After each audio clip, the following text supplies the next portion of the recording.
Et donc j'ai vu une fille qui m'a plu. Et je me suis dit, je vais retourner à cause de la fille. Mon but, c'était avoir la fille. Je l'ai fait tomber.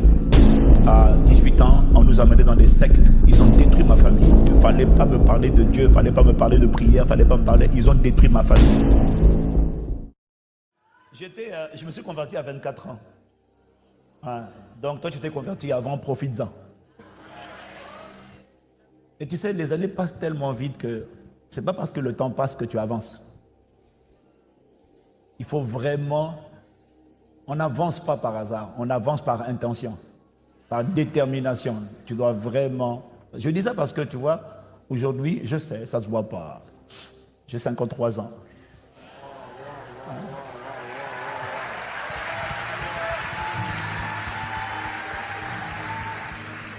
Mais mon point, c'est de te dire que le temps passe tellement vite, Axel. Le temps passe vite. Et si tu ne fais pas tout pour avancer chaque année, si tu n'es pas embrasé, en fait, c'est facile de passer de 24 ans à 30 ans, 30, 35, 40, 45, 50, et de te rendre compte à 50 ans. 50 ans, c'est l'âge où beaucoup d'hommes commencent à déprimer. Ouais. C'est l'âge où il y a le plus de dépression chez les hommes. Parce que c'est l'âge où on se pose la question de qu'est-ce que j'ai fait de ma vie. Tu vois? Parce qu'on pense souvent qu'on a tout le temps. Et on ne se rend pas compte qu'on n'a pas tout le temps. Et ça passe très vite. Regarde, il y a quelques temps, on était au 1er janvier. Bientôt, on est au 31 décembre. Rien que si tu t'arrêtes là, pose-toi la question, qu'est-ce qui est sorti de ta vie? Quand tu regardes à l'intérieur, quel rêve, quel projet? Qu'est-ce qui est sorti? Quel mouvement as-tu fait? Tu vois? Et c'est pas acquis. Donc, ça passe vite, en fait. On a l'impression qu'on a tout son temps, mais ça passe vraiment vite. Voilà pourquoi, dès ta jeunesse, il faut courir. Dès maintenant, il faut racheter le temps. Dès maintenant, tu dois être focalisé. Dès maintenant, tu dois être embrasé. Si tu es tiède aujourd'hui, c'est compliqué. Dès maintenant, tu dois être bouillant. Et quand je me suis converti, alors je me suis converti à 24 ans. Avant ça, j'étais... Bon, est-ce qu'on dit tout? Dis-nous tout. Dis tout. Dis tout. Sans tabou. Ils savent, ils connaissent. Ils ne connaissent pas, ils connaissent pas. tu sais que nous, à l'époque, on faisait des concours de sap. Nous, tu sais comment on m'appelait? Ivan Christelle le Parisien. Donc, je faisais des concours, Je faisais des concours. Comment c'est comme ça là? Jésus est passé par là. Waouh. Donc, en fait, on était... Voilà, on était comme tout le monde, comme tous les jeunes qui ne connaissent pas Dieu, qui allaient en boîte de nuit, qui cherchaient les filles. Et comme à l'époque où nous, on était mignons, tu comprends? Donc, on m'appelait le tombeur. Oui. C'est pour ça que toi qui es jeune là, qui penses que non, il y a un frère qui me disait la dernière fois, non, parce que tu sais, j'avoue que les filles, à l'époque, j'avais beaucoup de filles aussi. Quand je me suis converti, j'ai gardé ça, ça m'a poursuivi. Et puis, enfin, il donnait des excuses pour tomber dans l'impudicité, quoi. Je lui ai dit, excuse-moi, petit, j'étais plus mignon que toi. On peut comparer les photos, on peut prendre les photos, j'étais plus mignon que toi. Laisse ça. C'est pas, non, laisse ça. C'est pas parce qu'on est mignon qu'on tombe dans l'impudicité. Maman! Non. C'est pas vrai. Nous aussi, on était mignons. Je vais te montrer les photos. Je vais te montrer les photos. Comment ça? Faut pas m'embrouiller. Oh, il n'y a pas que toi. Donc, on peut être mignon et consacré à Jésus. Amen. On peut être mignon et embrasé pour Jésus. Amen. On peut être mignon et radical pour Jésus. Faut laisser ça. Faut laisser ça. Faut laisser ça. Faut laisser.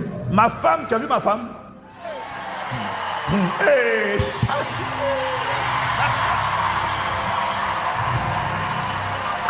Quand tu vois Maman Maud, tu vois la grâce, la solennité, la beauté, la majesté. Faut pas m'embêter. Hey. Mais ma femme, mais tout le monde sait qu'elle a la classe. Comment expliques-tu qu'avec la classe qu'elle a, il n'y a pas un homme qui l'approche pour lui dire, t'as de beaux yeux, tu sais, hey baby, oui, il n'y a pas quelqu'un qui fait ça. Tu sais pourquoi? Elle dégage quelque chose qui inspire le respect. Ah oui. expliques-tu que moi, bon, même si j'étais mignon, bon, aujourd'hui, je ne suis pas affreux. Mais comment expliquer que depuis ma conversion, tu n'as pas de soeur qui m'approche me dit, oh, tu sais, pasteur, vraiment, oh, mon cœur, vraiment. Il n'y en a pas. Dès que tu vas commencer, dès que tu vas oser seulement, Malou qui t'apprend à tout que parakata machata. Donc toi-même, pour ouvrir la bouche devant moi, tu as peur. Tout le monde, tu as peur. Parce que j'ai des yeux revolvers qui vont mal. J'ai des yeux épais de l'esprit. Wow. Hein? Donc j'ai compris que on n'est pas là-bas encore, hein, mais tomber, ce n'est pas une fatalité. Arrête ça. Wow. On peut changer. On n'est pas obligé de se compromettre. Ne dis pas que jeunesse. Oui, parce que jeunesse rime avec les passions de la chair. C'est faux. Je me suis converti à 24 ans. Je n'ai jamais embrassé ma femme sur la bouche. Wow. Donc, il ne faut pas me dire non, l'impudicité c'est normal. C'est pas vrai. Je n'ai jamais embrassé. Je me suis marié à 29 ans. J'ai fait 5 ans d'abstinence totale. Je reconnais. Attends. Pendant les fiançailles, ma main a glissé quelque part. My God. Dans le dos. Ah, dans le dos. Sur le ventre. Hey. Mais pas ailleurs. Mais rien que ça là. Tu vois, ben oui, c'est rien que ça là. Le lendemain, où j'ai eu ça avec ma femme, une fois, c'est arrivé une fois. On s'est juste caressé. Le lendemain, il y a une soeur de l'église, que béni soit Dieu pour cette soeur-là. Elle m'envoie un message, elle me dit, ça va? J'ai dit oui. Tu es sûr? J'ai dit oui. Elle me dit, mais j'ai vu ton lit. Une partie qui était blanche, une partie qui avait des chenilles, des excréments qu'il y avait dessus, des choses, des asticots. J'ai dit quoi? À cause de quoi? J'ai seulement caressé là. Toi, Dieu t'a montré ça. C'est là que j'ai compris que dans la pensée, Dieu est saint. Toi, tu dis non, on n'a pas couché, mais tu as fait la circonférence, tu as baladé la superficie, tu es monté au nord, tu es descendu au sud, tu es allé à l'ouest, à l'est, à l'arrière, à l'avant. Et tu te dis non, on n'a rien fait. Et c'est là que j'ai vu que c'était déjà pour Dieu trop. Et ce qui m'a aidé quand je me suis converti, c'est que, tu vois, quand je me suis converti, je ne me suis pas converti comme beaucoup d'entre vous. Ce n'était pas un appel émotionnel. Ce n'était pas des sentiments, je suis touché par le message et puis après quand on t'appelle, tu veux maintenant reculer. Non, c'est bon, des amis du monde sont venus entre-temps te ramener en arrière. Voilà pourquoi c'est mieux quand on rencontre Jésus de l'avoir cherché auparavant. Parce que quand on te donne à boire alors que tu n'avais pas faim, tu ne valoriseras pas l'eau. Il y a des gens qui se sont convertis, mais ils ne cherchaient pas. La Bible dit que le royaume de Dieu est semblable à un marchand de perles qui cherche une perle de grand prix. Et la Bible dit, quand il l'a trouvée, il va vendre tout ce qu'il avait et il achète la perle qu'il vient de trouver.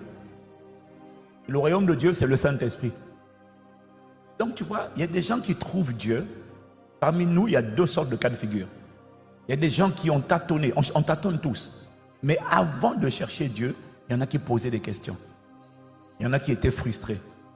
Il y en a qui gémissaient. Et moi, j'étais comme ça. Parce que dans ma famille, à 18 ans, on nous a menés dans des sectes pernicieuses.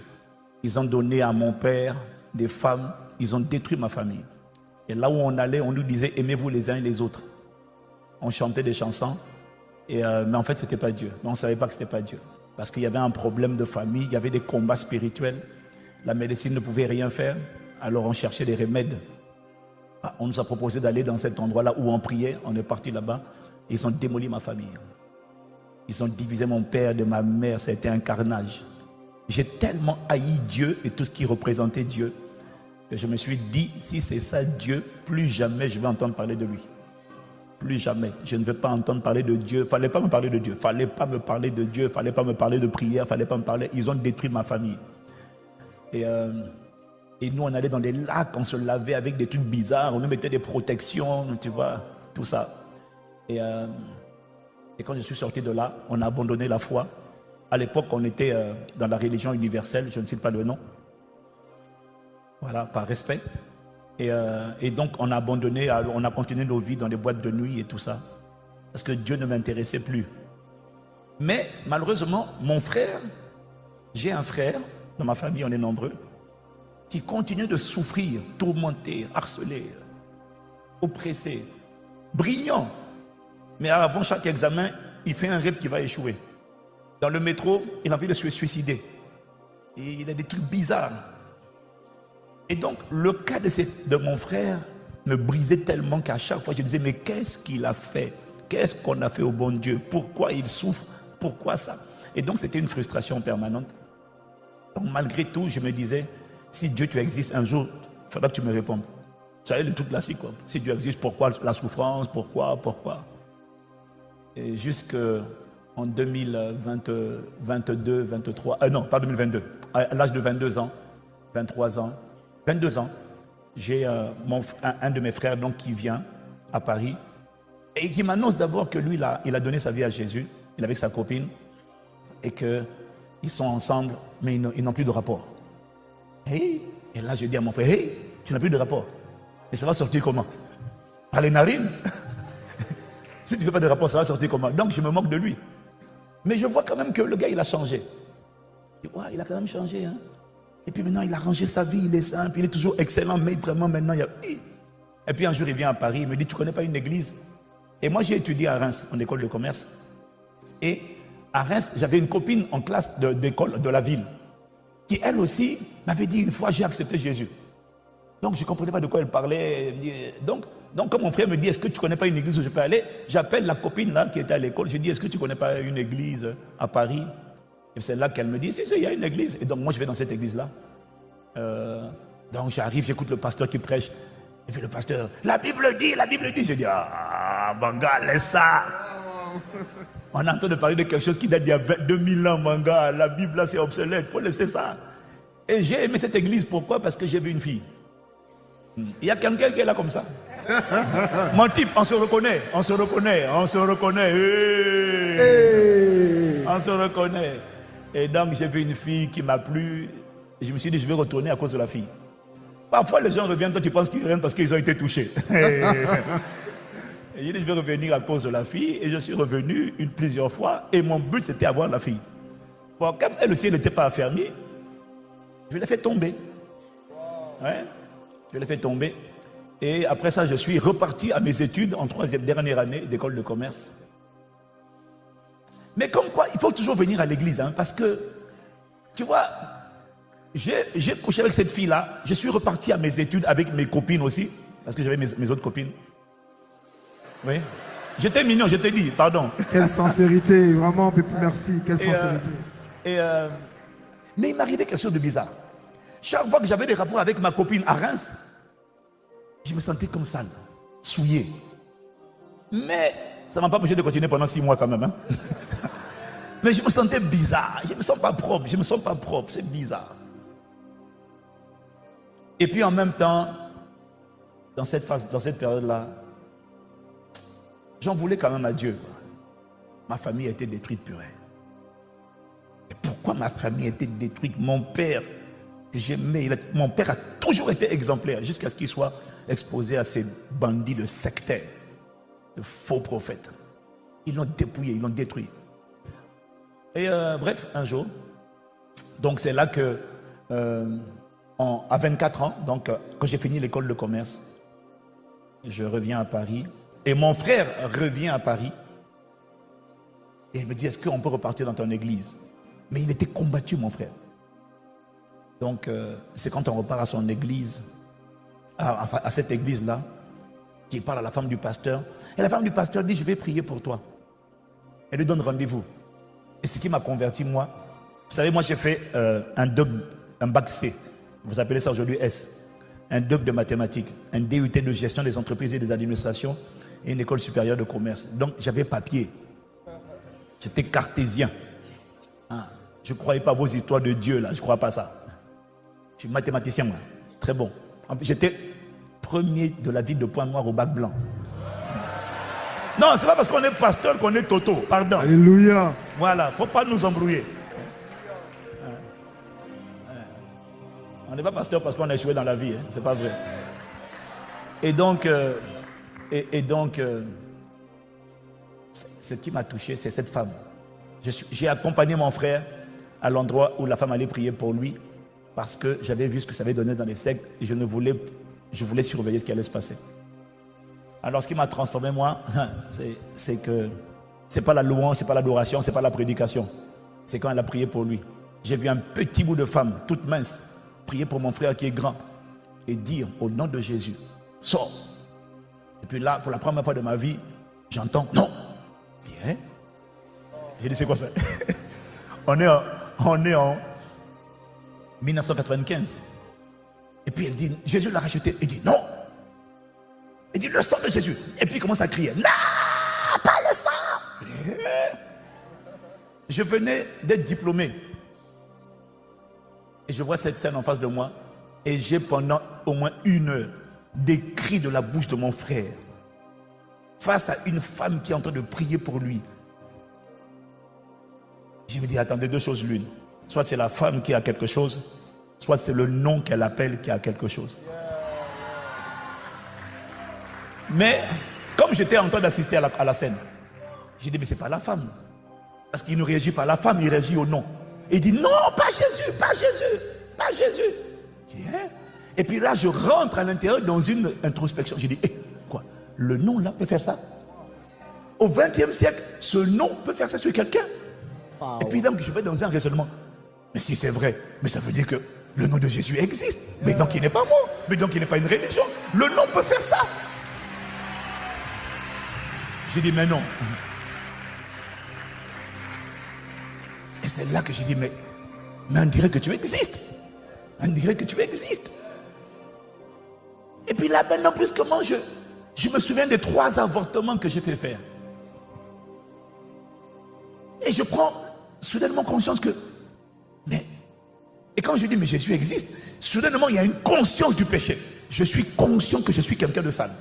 Je suis quelqu'un de mauvais. Je suis quelqu'un qui ne mérite pas le paradis, qui mérite l'enfer parce que soudainement, mes avortements me viennent. Tu as tué. J'ai dit, oh mon Dieu, je te demande. Et puis là, soudainement, la fois d'après, je sens, je t'aime. J'ai dit, ah non, on ne peut pas m'aimer.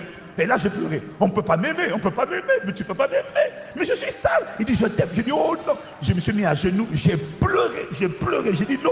J'ai pleuré. J'ai pleuré. J'ai pleuré. Et là, j'ai dit, je ne savais pas que tu existais. Je ne savais pas que tu étais réel. Je pensais que c'était comme... Je ne savais pas que tu étais réel.